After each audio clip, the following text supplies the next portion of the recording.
어, 여러분 이런 질문을 들어보신 적이 있는지 모르겠어요.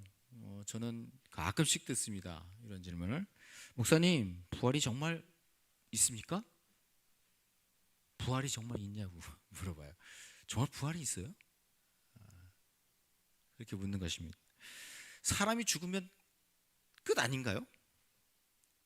죽으면 이제 끝이지 무슨 뭐가 있나요? 이렇게 묻는 사람도 있습니다. 천국, 하나님의 나라, 이게 정말 실제 하는 걸까요? 그런 질문을 종종 듣게 됩니다. 근데 이런 질문요, 이런 질문은 지금만 있는 게 아니었습니다. 네. 2000년 전 사도 바울이 있을 때에도, 사도 바울 시대에도 이런 질문은 동일하게 있었습니다. 오늘 본 말씀을 보면 12절에 그렇게 얘기한다 그래요. 사도 바울한테. 보세요. 12절 같이 읽어볼까요? 그리스도께서 죽은 사람들 가운데서 살아나셨다고 우리가 전파하는데 어찌하여 여러분 가운데 어떤 이들은 죽은 사람들의 부활이 없다고 말합니까? 사도 바울이 지금 전하는 거예요. 죽은 자들 가운데 부활했다 예수님이. 이렇게 복음을 전하는 거예요. 이게 사실 기독교의 핵심입니다. 예. 우리 기독교의 핵심은 죽었던 예수 그리스도가 다시 살았다는 거예요. 3일 만에 부활했다는 거예요. 이걸 전하는 게 기독교인데, 기독교 안에서도, 기독교 안에 들어와 있는 여기 우리 지금처럼 이렇게 이 기독교 안에, 이 공동체 안에 들어와 있는데도 불구하고 그들이 그렇게 얘기한다는 거예요. 부활이 진짜 있는 거예요? 그렇게 묻는다는 거예요. 정말 부활이 있어요? 부활 없죠. 부활이라는 게 어디 있어요? 사람이 어떻게 죽으면 다시 또 살아나요? 그 말이 돼요? 지금까지 어떻게 살아난 사람 있어요? 이렇게 물어본다는 거죠. 예. 이 말에 대해서 사도 바울이 아주 강력하게, 아주 논리적으로 또 강하게 설명해주고 있습니다. 부활이 없으면 모든 것은 다 무너집니다. 이렇게 얘기를 한다는 거예요. 우리에게 부활이 없다면 모든 것은 다 무너집니다. 그러면서 세 가지를 얘기합니다. 첫 번째, 부활이 없다면 예수님도 다시 살아나지 못하셨습니다. 예수님 부활도 없는 것입니다. 이렇게 얘기를 하는 거예요. 13절에 보면 이렇게 말씀해 주고 있어요. 죽은 사람의 부활이 없다면 그리스도께서 살아나지 못하셨을 것입니다. 이렇게 얘기하는 거예요. 그죠? 왜 부활이 없다면 예수님이 다시 살아났다는 얘기는 말이 안 되는 거지. 그럼 그건 말이 안 되는 얘기입니다. 부활이 없다는 말은 곧 예수님도 부활이 없다. 예수님도 부활하시지 않는 거다라고 얘기를 한다는 것입니다. 근데 그러면 끝이 아닙니다. 예수님이 부활이 없다고 그런다면, 예수님의 부활이 없다 그런다면 우리의 믿음은 어떨까요? 우리의 믿음도 헛것이다. 이렇게 얘기를 하는 거예요. 우리가 지금 이렇게 모여가지고 예배드리고 기도하고 이렇게 종교생활하는 거, 이거 아무것도 아니라는 거예요. 이건 헛된 것이라는 것입니다. 헛것이라고 말하는 것입니다. 14절에 그렇게 얘기하죠. 다시 읽어볼까요? 14절 시작. 그리스도께서 살아나지 않으셨다면 우리의 선포도 헛되고 여러분의 믿음도 헛될 것입니다. 여기 선교라고 적었는데 선포예요. 선포. 선포. 뭐 선포하는 거 선교랑 비슷한 의미죠. 선포. 우리의 선포하는 거. 우리 선포하는 게 뭐예요? 예수 그리스도를 믿으면 구원을 얻습니다 라고 고백하는 선포잖아요. 말하는 선포잖아요. 이것도 헛되고 우리의 믿음도 헛되다. 이렇게 얘기를 하는 것입니다. 여러분, 어떤 사람이 평생을 일해가지고 평생을 벌었어요. 그래서 그걸 가지고 열심히 건물을 지었습니다. 열심히 건물을 지었는데 시간도 들이고 돈도 들이고 인생을 다 쏟아부었습니다. 그래서 건물을 지었어요. 멋지게, 아주 멋지게, 아주 그냥 튼튼하게 너무 잘 지었어요. 그런데 나중에 보니까 어디에다 집을 지었냐면 모래 위에다 집을 지은 거야. 어떻게 됐을까요? 모래 위에 아무리 튼튼하게 집을 지어도, 아무리 멋지게 아름답게 집을 지어도 그 집은 어떤 거죠? 금방 무너져 버리는 거죠. 여러분, 바울이 말하는 게 바로 그걸 얘기하는 것입니다. 부활이 없다면 우리의 신앙은 헛것이다.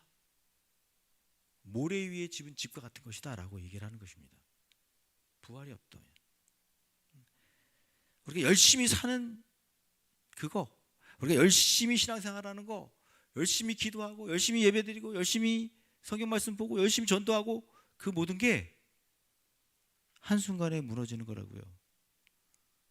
헛된 거래요. 여기서 헛되다는 얘기는 뭐냐면, 헛되다 이거는 텅 비었다. 여기 헛되고 헛되다 그러잖아요. 헛되고 헛될 것이다.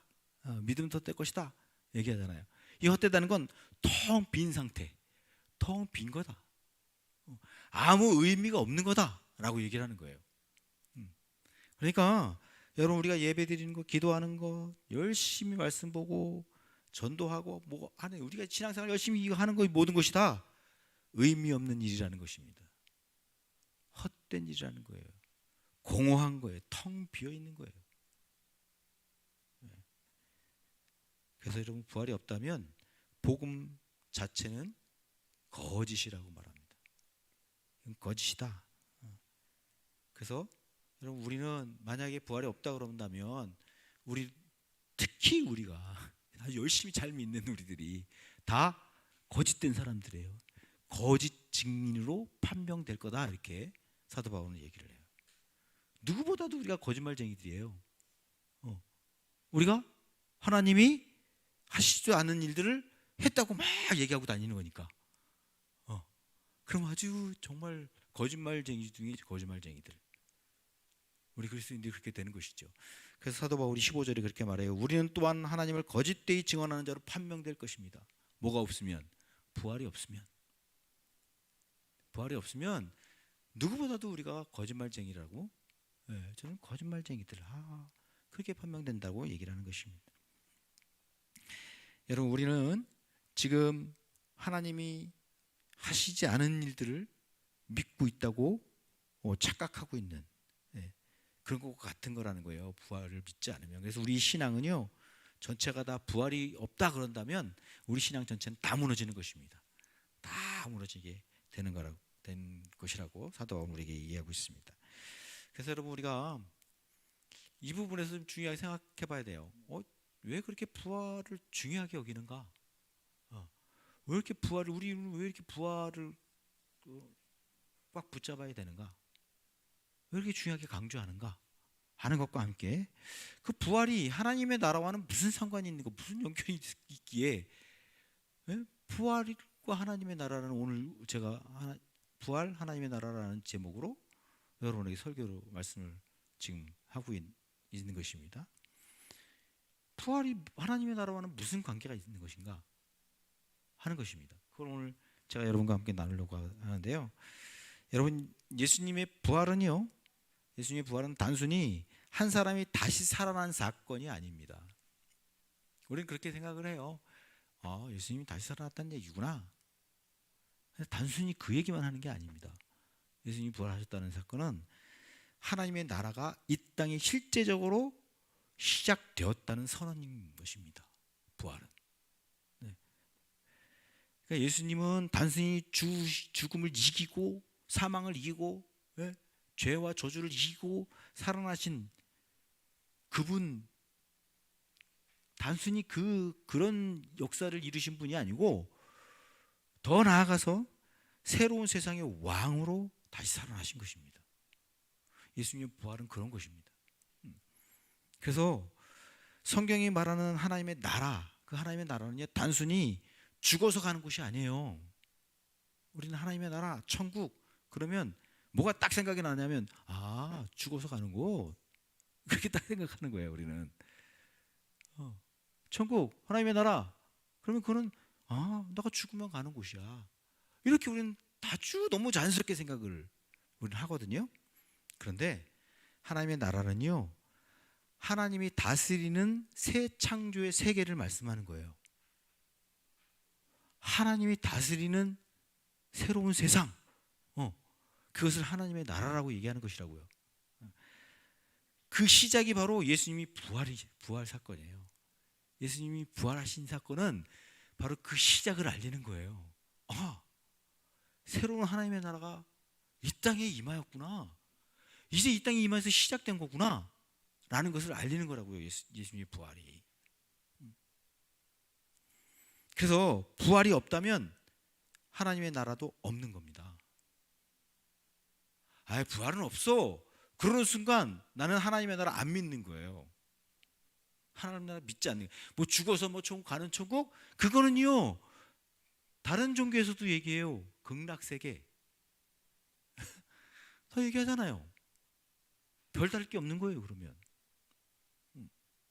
그냥 막연하게 그냥 착하게 살고 선하게 살고 남을 도우며 살고 그러면 그냥 천국 가는 뭐 좋은 세상 가나 보다. 그냥 막연하게 생각하는 것뿐이에요. 그럼 우리가 말하는 이 기독교는요, 부활이 없으면 절대 존재하지 않는 하나님의 나라인 것입니다. 그래서 부활이 없다면 이렇게 정리할 수 있는 거예요. 부활이 없다면 그러면 예수님은 죽음으로 끝인 거예요. 그냥 죽을 죄로 끝. 그런 거잖아요. 그러면 그것으로 그냥 끝나는 걸까요? 예수님이 죽음으로 끝나면 어떤 일이 벌어지죠? 하나님의 나라에 왕이 없으신 거예요. 하나님의 나라에 왕이 없어. 그러면 하나님의 나라에 왕이 없어. 그럼 그 나라가 존재하는 거예요? 그 나라는 없는 것입니다. 여러분 생각해 보세요. 여러분 왕정시대, 지금은 왕정시대가 아니기 때문에 잘 상상이 안 가는데, 그죠? 옛날 왕정시대, 왕이 중심인 나라에 왕이 없다고 생각해 보세요. 그러면 그 나라가 나라 맞습니까? 왕이 없는데? 그건 나라가 없는 거죠. 왕이 없으면 어떻게 되겠어요? 질서도 없고, 그죠? 자기 마음대로 사는 거 아니에요. 기준이 없어요. 정의도 없어요. 그러면 다 각자가 다 왕인 거야. 다 각자 왕으로 살아가는 거예요. 무질서한 세상이 되는 거죠. 그 나라가 무슨 나라가겠어요. 그거는 오합지졸이지. 왕이 있어야 그 나라가 존재하는 거잖아요. 그래서 여러분 부활이 없다면 하나님의 나라도 없는 것입니다. 하나님 나라도 없어요. 그렇게 되면 우리가 믿는 믿음은 헛것이에요. 아무것도 없는 거예요. 무예요. 다 무너지는 것입니다. 예수님이 부활하시지 않으셨다면 예수님은 그냥 죽은 위대한 스승일 뿐이에요. 많은 사람들이 그렇게 예수님을 알아요. 많은 사람들이 예수님을 그렇게 예수님은 아주 성인이지, 성인, 석가모니, 공자, 이런 분들 성인 중에 한 분, 다 그렇게 믿어요. 다 그렇게 생각해요. 근데 그렇게 되면 여러분 예수님이 다시 살아서 다스리는 왕이 없어지신 거예요. 없는 거예요. 그러면 어떻게 돼요? 하나님의 나라는 존재할 수 없는 거고요. 그래서 부활은 왕이 살아계시다는 선언인 것입니다. 부활을 믿는 건 하나님의 나라 존재하고 있고 거기에 다스리는 왕은 계시다 라고 믿는 것입니다. 부활이. 어떤 분이 이렇게 고백을 했다 그래요. 목사님 저는요 예수님 믿긴 믿습니다. 예수님 믿어요. 그런데 사실 돈 문제만 생기면 세상 사람들처럼 똑같이 나도 불안해져요. 나 너무 불안해요. 이 돈이 없으면 안 될 것 같아요. 그렇게 얘기하는 분이 계셔요. 또 어떤 분은 이렇게 얘기해요. 천국은 믿어요. 나 천국은 믿어요. 그런데 막상 현실 속에서 내가 손해보는 건 절대로 난 그 용납이 안 돼요. 난 진짜 난 손해볼 수 없어요. 내가 왜 손해보고 살죠? 나는 그럴 수 없어요. 이러는 사람이 있어요. 여러분 이건 뭘까요? 돈이 없으면 못 살고 손해 보고는 내가 살 수 없고 그렇다는 얘기는 뭘까요? 머리로 믿긴 믿는 거예요. 머리는 믿긴 믿는 건데 삶 속에서는 노. 현실 삶에서는 믿음이 작용하지 않는 거죠. 믿음이 없는 것입니다. 바울식으로 말하면 부활이 없는 신앙을 사는 것입니다. 부활이 없는 신앙. 혹시 여러분 이런 모습이 있지 않은지 모르겠어요. 하나님 나라를 이야기하지만 실제로는 이 땅이 전부인 것처럼 사는 것. 이 땅이 전부야. 죽음 이후를 믿는다고 하지만 여전히 두려움에 묶여 사는 삶. 예수님을 믿는다면서도 삶의 기준은 세상인 상태인 그런 모습. 그런 모습이 우리에게 있지는 않은지 모르겠습니다. 이런 건 다 사실 부활이 없는 신앙과 같습니다. 정말 우리가 진짜 부활 신앙을 가진다면, 내가 부활을 믿는다면 우리의 삶은 정말 달라질 것입니다. 누구를 보면 되는지 아세요? 초대교회 사람들, 초대교회 예수님을 막 믿어가지고, 초대교회 사람들이 어느 시대에 살고 있었어요? 로마 시대에 살고 있었잖아요. 로마 시대. 그 로마 시대에는 얼마나 큰 핍박이 있었는지 아세요, 여러분? 엄청난 핍박이 있었습니다. 특히 누구에게? 그리스도인들에게. 예수 그리스도를 믿는 사람들에게는 핍박이 엄청났습니다. 그들은 새로운 왕을 믿는 거야. 그들은 하나님의 나라를 살아가면서 하나님의 나라의 왕, 그분이 누구예요? 예수 그리스도. 부활하신 예수 그리스도, 그분을 믿는 거예요. 근데 그 당시에는 누가 왕이에요? 시저, 로마 황제, 그가 왕이에요. 그 시저가 왕이고 시저가 신과 같은 존재예요. 그를 믿어만 되는 거예요. 그만 따라야 되는 거예요. 근데 그리스도인들은 시저가 왕이 아니라고 얘기하는 거예요. 예수 그리스도, 그가 우리의 왕이다. 그래서 주 그리스도, 주 예수 그리스도 그렇게 고백하는 건, 그 당시에 주는 시저예요. 시저가 주예요. 근데 이 그리스도인들은 주 예수 그리스도, 예수가, 부활하신 예수 그리스도가 주인이라고 고백하는 거예요. 왕이라고 고백하는 거예요. 그러니 얼마나 핍박이 있었겠어요. 엄청난 핍박이 있었습니다. 그들은 어떤 핍박까지 있었는지 아세요? 사자, 이렇게 원형 경기장에 이렇게 있으면 원형 경기장에 그 그리스도인들을 다 집어넣어요. 원형 경기장에 다 집어넣어서 막 거기에 관중들이, 로마인들이 막 환호를 하면서 이제 막 기대를 하고 막 박수치고 막 난리쳐요. 그게 고조로, 이렇게 최고조로 올라가면 문을 탁 여는 거예요. 문을 탁 열면 갇혀있던 사자들이, 굶주려 있던 사자들이 확 달려드는 거예요. 그 막 찢겨 죽는, 그리스도인들이 막 찢겨서 막 사자 먹이가 되는 그 광경을 보면서 로마인들은 막 환호를 질렀어요. 막 난리를 쳤어. 그렇게 비참하게 우리 그리스도인들은 그 당시에 죽었어요. 그럼에도 불구하고 그들은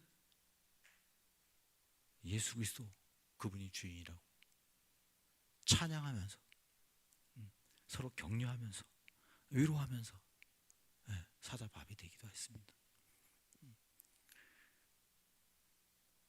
왜 그들은 그렇게 죽어갔을까요? 그 죽음의 순간에도 찬양하면서 믿음을 저버리지 않고 어떻게 이렇게 담대하게 살아갈 수 있었을까요? 그들은 우리는 부활한다는 확신이 있었기 때문에 그렇습니다. 우리는 부활한다. 이 죽음으로 끝이 아니다. 우리는 예수가 다시 사는 것처럼 우리도 다시 산다 라고 믿었기 때문에 그렇습니다. 여러분, 이게 가능한 이유는 죽음이 끝이 아니라고 믿었기 때문이고 우리는 다시 살아난다고 믿었기 때문이에요. 이 확신이 있었기 때문입니다. 부활이 우리의 삶을 바꿉니다. 부활은 우리의 삶을 바꿉니다. 하나님의 나라를 그들은 부활한 신앙인들, 부활을 믿는 신앙인들은요, 하나님의 나라를 현실적으로 살아가요. 지금 내 삶 속에서 그들은 살아가는 것입니다. 죽으면 천국 그게 아니고 지금부터 나는 하나님의 나라를 살아내는 사람인 것입니다. 지금 여기부터 내 삶의 주인은 예수 그리스도십니다. 부활하신 예수 그리스도, 그분이 우리의 삶의 왕입니다. 고백하면서 살아가는 삶을 살아가는 것입니다. 그래서 부활을 믿는다는 것은요, 단순히 나중에 죽으면 천국 간다, 그 믿음이 아닌 것입니다. 지금 여기서 우리의 삶 현실 속에서 하나님의 나라를 살아내는 것입니다. 용서할 수 없는 사람을 용서하는 삶을 살고요, 손해를 감수하면서도 정직하게 살아가고요, 세상의 방식이 아니라 하나님의 방식대로 매일매일 하루하루 살아가는 것입니다. 이게 바로 부활 신앙을 가진 사람들의 삶입니다. 사랑하는 우리 주은혜 교회 형제 자매 여러분, 오늘 이 성경 말씀은 우리에게 이렇게 질문을 합니다. 정말 예수님이 부활하셨다는 것을 믿느냐고 우리에게 묻습니다. 여러분, 예수님이 정말 부활하셨습니까? 여러분, 부활하신 거 믿으십니까? 말로만이 아니라 삶으로 믿느냐고 그렇게 우리에게 물으십니다. 예수님의 부활이 사실이라면 우리의 인생의 방향이 바뀌고, 우리의 가치관이 바뀌고, 우리의 선택의 삶 속에서 선택하는 순간순간이 다른 삶을 우리는 살아가게 될 것입니다. 마지막으로 여러분 한번 생각해 봅시다. 만일 부활이 없다면 우리 인생은 결국 어떻게 끝날까요? 여러분, 우리가 부활이 없어요? 그럼 우리는 어떻게 우리 인생이 마칠까요? 열심히 살다가 늙고 병들고 결국 아무 의미 없이 그냥 무로 사라지는 겁니다. 여러분, 그렇게 삶을 사시겠습니까? 여러분, 열심히 살아요. 열심히 살았는데 결국 늙고 병들고, 그리고 결국은 아무 의미 없이 무의 상태로 죽는 것입니다. 그런데 성경은 우리에게 이렇게 말씀하십니다. 성경은 뭐라고 그래요? 그게 끝이 아니라고 말씀하시는 거예요. 끝이 아니다 라고 말씀하시는 거예요. 예수님이 부활하셨기 때문에 우리의 삶은 헛되지 않는다 라고 말하는 거예요. 우리의 눈물도 헛되지 않는다. 우리의 선택의 순간들, 그 선택한 것들이 영원히 이어진다라고 우리에게 말씀하시는 것입니다. 그러면 오늘 우리는 매일매일을 다르게 살아가는 것입니다. 다른 삶을 어떻게 해요? 매일매일을 하나님의 나라를 살아가는 거예요. 하나님의 나라. 그 삶을 우리는 부활하신 예수님 바라보면서, 부활하신 예수님을 주님으로 고백하면서 매일매일 우리는 담대하게, 초대교회 성도들이 담대하게 살아갔던 것처럼 오늘 우리의 삶을 순간순간을 담대하게 살아가게 될 줄로 믿습니다. 마지막으로 오늘 이 자리에서 결단했으면 좋겠습니다. 마지막 거 올려주시겠어요? 네, 한번 읽어보겠습니다. 다 같이 읽어보겠습니다. 시작. 주님, 나는 부활을 믿습니다. 그래서 하나님 나라를 지금 여기서 살겠습니다. 아멘. 우리 한 번 더 고백해 볼까요? 이것을 이따가 성찬식 하면서 할 거예요. 성찬식 하면서 이 고백을 하게 될 거예요.